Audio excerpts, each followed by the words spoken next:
Thanks. Thanks, Josh. I appreciate that. So I'm going to go ahead and start my screen share.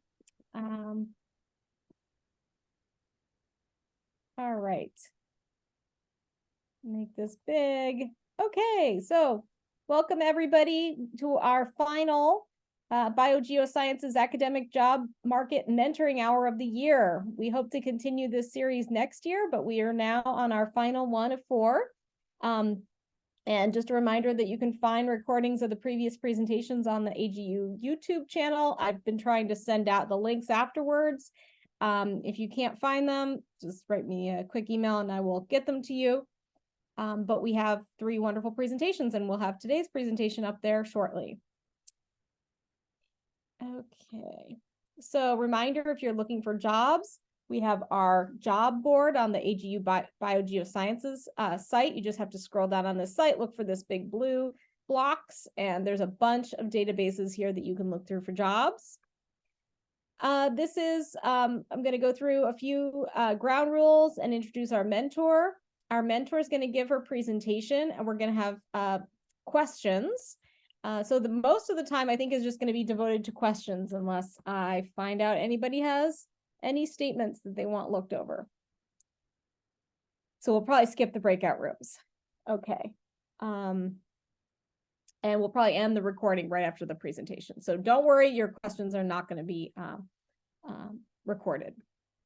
So just actually, I think I'll just do this anyway, just in case we do get any. Just a reminder in general for evaluating other people's statements. And our ground rules here is that we're taking space, making space for equity of voice. We're taking a minute to allow processing. We're doing both and thinking, that 2 things can be true at the same time. Being respectful, no talking over or heckling others, no derogatory remarks. Talk about the statement, not about the author. Only constructive criticism. And instead of pros and cons of the statement, consider what they did well and what could be improved. And we are not micromanaging the English grammar. If you have any issues, just report them to me or private message on Zoom. And anyone asked to stop unacceptable behavior is expected to comply immediately. Violation will result in being asked to leave the Zoom, and please, no Zoom bombing. That will result in immediate ejection from Zoom. We did have one not in this series last year. We had one, so we always have to emphasize that. Thank you. And I'm now going to introduce our amazing mentor for today for learning about DEI statements. This is Dr. Elsa Ordway. She is the co-director of the Center for Tropical Research and the co-director of the Congo Basin Institute, as well as assistant professor of Department of Ecology and Evolutionary Biology at UCLA, and has a very impressive CV. And without further ado, I'm just going to turn it over to you, Elsa, and you can just tell me when you're ready for the next slide. You can just say next, and I'll advance it. Beautiful. Thank you. And thank you so much, Jen, for the opportunity to be here. And I'm glad to see we do have quite a few people here. I'm really looking forward to getting to the questions and discussion part of this, because I think that's where hopefully we can really get into the details. So I am going to be sharing how to write a DEI statement. And if you can go to the next slide, Jen. Before I dive into that, what I want to do is really give a huge shout out to my group and kind of peripheral members of the group, one of whom is here today. And I think, there's a lot to just acknowledge for a second before I dive in, which is that I am still fairly new to being a tenure track assistant professor. So it's harder and harder to say that, but I started at UCLA in 2021. Feels like yesterday, although it's been a few years now. And I, have learned so much in the process of being an assistant professor and then sitting on review committees for faculty searches. And so I can share some of that insight today, but I also want to acknowledge that I continue to learn so much about everything we're going to talk about today. And that's, I think, an important thing for all of us to recognize. And I've learned a lot from all of these different fantastic people you're seeing here on this slide, who are different members of my group, past and present.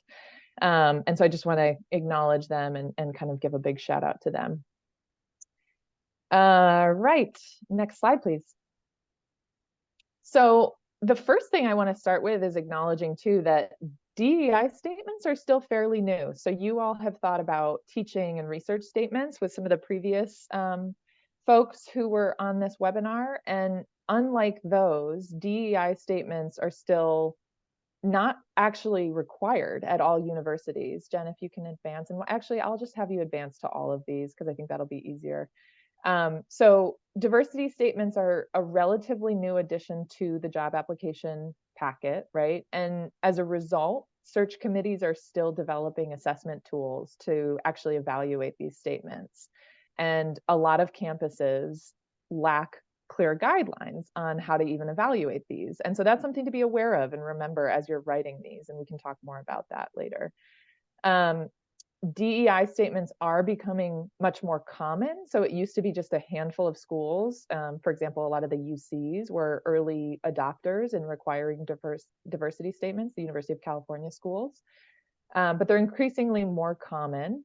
And institutions are definitely placing more emphasis on using these as an opportunity to promote diversity and inclusion. They started to gain more prominence about 10 years ago. And these statements typically ask candidates to describe your contributions to and experiences with diversity and inclusion, as well as how you're going to kind of advance these values specifically through your teaching, your research, and your service. And I think it's also important to note that, again, not all universities require these. And there can be very different expectations around what to include in these and kind of how to approach them. And that varies with the institution. And so I think one of the things I'll talk about is really it being important for you to do a little bit of homework to look at how each institution approaches DEI issues and whether or not they have statements and efforts and centers around those things and how you can connect to that in your writing of a statement for an institution. Next slide, please. So this is just one example, and my very last slide, I'll have links to a whole bunch of different resources, including this page from UC San Diego. But these different pages can start to give you insight into how an institution is thinking about DEI. And UC San Diego, I think, puts it pretty succinctly. They write that the purpose of this statement is to identify candidates who have the professional skills, experience, and/or willingness to engage in activities that will advance institutional diversity and equity goals, right? So thinking about how what you're putting in this statement aligns with those institutional goals. Next slide, please. So the diversity statement it's typically 1 to 2 pages. And so if there isn't a length requirement, err on the side of 1 to 2. We can talk about that if folks have specific questions too. My personal statement or my diversity statement was 1 page, but I think they're with very small margins, but I think you can make them longer. I've heard different opinions from different faculty about kind of the value of being more succinct and getting it into 1 page versus kind of rolling it over to 2 pages. This is your opportunity. It's one opportunity, but it's an important opportunity if you can write a diversity statement and include that in your application package to explain to the search committee what you bring in terms of your distinct experiences and commitment to DEI and how you're bringing that to the university. And again, aligning with institutional goals aimed at improving diversity and inclusivity on that campus. An important side note that I just want to kind of bring up at the outset is that if you're underrepresented in any particular way, you can, of course, detail in your statement that, but you also don't have to. And actually, search committees are not legally able to take into account an individual applicant's protected characteristics. So it's illegal for any search committee to account for the applicant's race, religion, gender, sexuality, etc., in making their decision. And so it's up to you, and we can definitely talk more about this in the conversation as well. If you are somebody from an underrepresented background, you don't have to bring that into this statement. If you do, it's absolutely okay. But one thing I want to emphasize is that as a diverse scholar, just stating that you are that is not what we're looking for in diversity statements, right?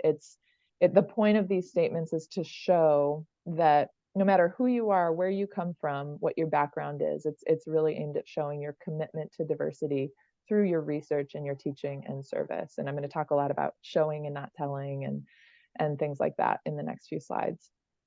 And I think the other thing to point out is that the research, teaching, and service are the three things that you're going to be evaluated on throughout your career as a faculty member. And so being able to tie what you're putting in this statement to each of those things and how you'll continue to carry out a commitment to diversity, equity, and inclusion through those activities is a really important part of this statement. Next slide, please. And we can go ahead and go through all of these too. I have them all animated, but there should be 6 things here. So the topics to cover in your diversity statement, I already talked about the things on the right. So talking about how your DEI commitment ties into and connects with your research plans, teaching plans, and service plans. On the left, I think the way to break this down is first by talking about your awareness of the importance of DEI. And that's a tricky thing. We'll talk about this in the next slide or two, about how it's a tricky thing to make that genuine and personal, but that's a really important opportunity for you to do that. There's a lot of cookie cutter statements that I've seen in a lot of these diversity statements that read like you just pulled it offline, right? And so I think it's really important to make sure that awareness, to the best of your ability, is tied to your personal commitment, your kind of the work you do and how you think about it. So think about the importance of that philosophy statement being in there. The other things you want to make sure you hit in these diversity statements is describing your track record. So what have you done so far that demonstrates a commitment to DEI? And then what are your visions and plans, right? A lot of you are all at career stages where maybe you haven't had a lot of opportunity to really demonstrate. I'm sure many of you can point to existing things that you've done, but there's a real opportunity here to talk about what you plan to do and what you hope to do and what you're excited to do. So those visions and plans are an important part of the statement too. And that's, again, a really important place to connect it back to the institutional commitments that already exist or ongoing efforts or activities that a university or college is doing to push forward their commitment to DEI. Next slide, please. And we can go through all of these ones too. Thanks, Jen.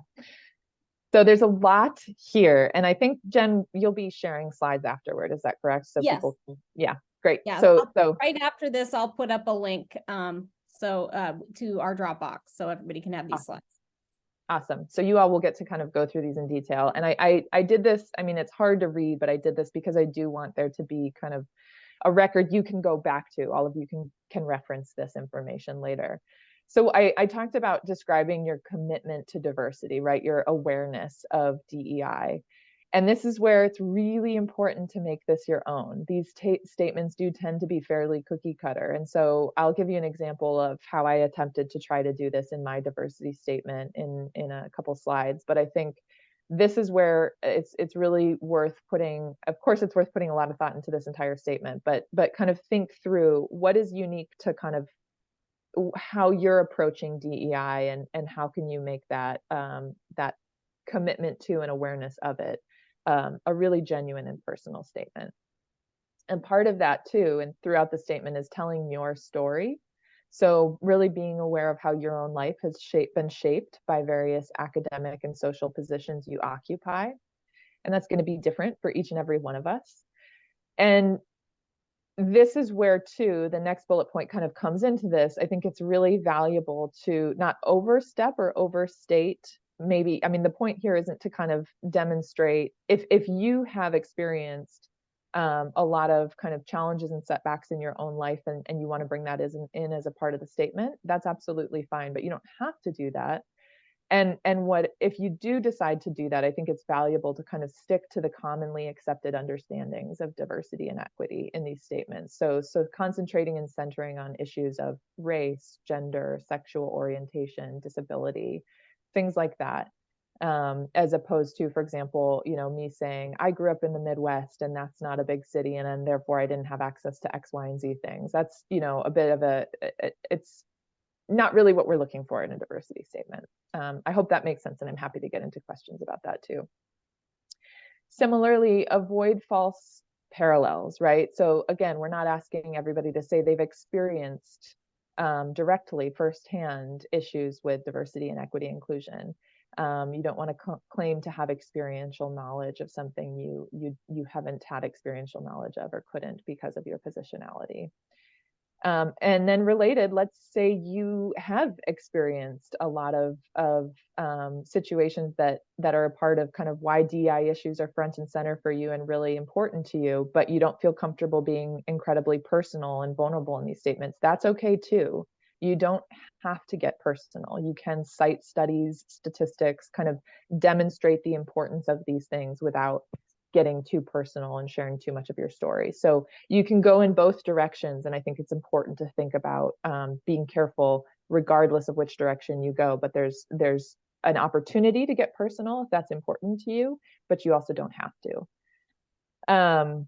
And then again, I've said this before, I think it's really important to look at what institutions are already doing and making sure you're somehow tying what you're proposing, your kind of future vision for how you aim to address DEI, is making sure that aligns with those existing efforts and connecting your plans back to what the institution is doing where you're applying.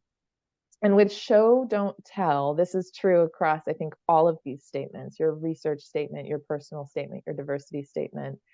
It's a hard thing to do, but it's a really important thing to learn how to do. So you want to describe teaching tools, for example, that you've used to make the classroom more inclusive and how that resulted in real outcomes. You don't want to just list, I use this tool and that tool. You want to say, I've used this tool because it helps me engage with students who often don't speak up in class. And I noticed as a result of that, these more students were speaking up in class. You want to get more specific than that, but that's what I mean by show, don't tell. For example, also discuss how and why you're involved in certain types of service and what you accomplished in doing that service or what some of the outcomes were, right? Next slide, please. Oh, sorry, one more. And one more here, be specific. So I've mentioned that already too, but you really, really want to be specific. It's really easy to speak in general terms and that reads as fluffy, right? And it's hard to actually tie it back to an individual and say, wow, this person's really impressive because I can see specifically, these are some of the things they've done. So being specific, for example, if you held a leadership position, describe that position and how it reflects your commitment to diversity in specific terms. That's very helpful. Okay. And let's go through all of these too. And I think there's going to be 2 slides with this. So there's 5 things here and I think another 4 or so on the next slide. And I want to reiterate, right? These diversity statements are fairly new and I've sat in on faculty searches and different faculty, different universities, different departments have very different approaches to how they evaluate diversity statements. So that's an important thing to remember. But I think in general, these are things to keep in mind, right? So make sure that it's well written, clear, substantive. It doesn't convey, does it convey a genuine commitment to DEI principles? Again, personal experience can be really important to bring in there. Is there evidence of lived experience or personal perspectives, right? It doesn't have to be lived experience that demonstrates an understanding of DEI issues. Specific contributions are important to include. What are the candidates' past contributions to DEI efforts in their academic and professional life? Future commitments, as I've already talked about, what are the candidates' plans for promoting DEI within the institution? Are those plans feasible? Are they specific? Are they relevant to what we at this institution are trying to do already? Relatedly, is it aligned with institutional goals? Does that vision align? Is it clear to me that this candidate has looked at what the institution's already doing with respect to their commitment to DEI and is their vision aligned with that? Next slide. And we can go through all of those ones too. So additionally, thinking about a candidate's ability to kind of recognize the intersectionality, right? Is the candidate aware and recognizes that diversity includes many different dimensions? Is there inclusive language that's used and respectful language, avoiding stereotypes and assumptions? Is there evidence of ongoing learning? This is something that I mentioned at the outset, and I definitely mentioned in my diversity statement. I would be maybe a bit turned away by a candidate who presumes to kind of know everything about this. There's still so much evolving, even societally, in how we're kind of accounting for and responding to and engaging with DEI issues across campuses across this country and internationally. So there's this real growth mindset that's important to convey, right? Do you demonstrate a commitment to ongoing learning and growth around DEI topics? And your plans should be actionable. So they should be able to be perceived as not kind of overly ambitious. It's good to be ambitious, but they should be practical and feasible, particularly within the academic environment. Next slide, please. So these are some examples from my DEI statement. I'm not going to read through them in their entirety. You can go back and read through these, but what I want to kind of highlight are a couple things. So in the top segment here, it's the first paragraph and then the beginning of the second paragraph. In this first paragraph, I really try to kind of tie my awareness of DEI to who I am and my own perspectives and my own experience, right? And my positionality, and really demonstrate that I have an understanding of the fact that this is important and here's how I think about it. And then in the next few paragraphs, what I then go on to do is get specific. And I say, I'm going to give you, there's a lot I could say, but I'm going to give you 2 examples of ways that I have kind of demonstrated a commitment to this in my past activities. And then at the very end of my statement, what I do, and this is the bottom segment here, I talk about being dedicated to kind of working towards this continually, but recognizing my own limitations and need for continual professional development on the subject. And I talk about an example of kind of how that fits into something I learned that I was not aware of when I was a graduate student at Stanford, this What I Wish My Professor Knew initiative that was created by first-gen college students, and I learned a lot from that. And I really loved that it was also student-led, and I think that provided for me a specific example to point to something I learned, how I grew from that, and then the fact that I know I have a lot to continue to learn, and there's clearly a lot of things at X institution that I can engage with and continue to be a part of to continue to grow and learn and really push forward these commitments. So we can talk about those specifics too, if you have questions. Next slide, please. I think this is the last one before the resources with a bunch of links. And I think what I want to just kind of hit home here is that as you write your statements or review them, and I think these are statements that are important to start writing early. It can be in some ways the most challenging statement because I think for many of us, it can feel really vulnerable to put all this down on paper. And it's hard to kind of write these things and make them feel genuine. I would say start early and give yourself time to kind of step away and have some space from it and iterate on it. When you go back and read it, is your awareness coming across as genuine, and is it unique to you, or at least are you making it your own so that it's not just a statement that seems like it was copied and pasted from some institution's website? Are you including examples that demonstrate a track record? Are you getting specific about a vision that you have for how you want to move forward with this in the future?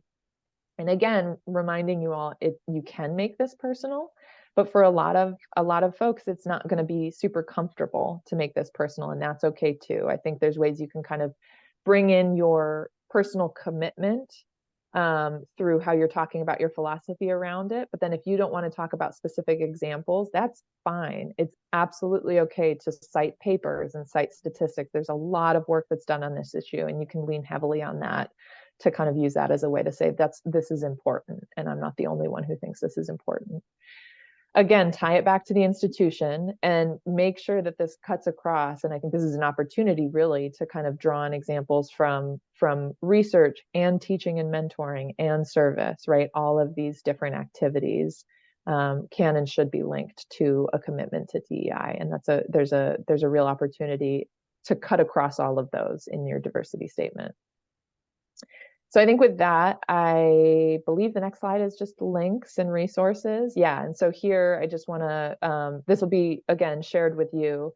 There's a lot of institution-specific tips on how to write these statements that I think are incredibly useful.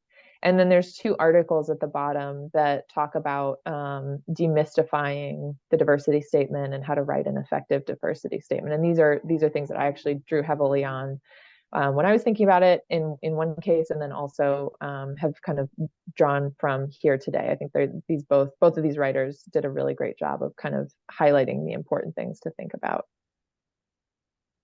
So with that, I am going to wrap it up, and I'm really excited to take questions and hopefully have a bit of a discussion here too.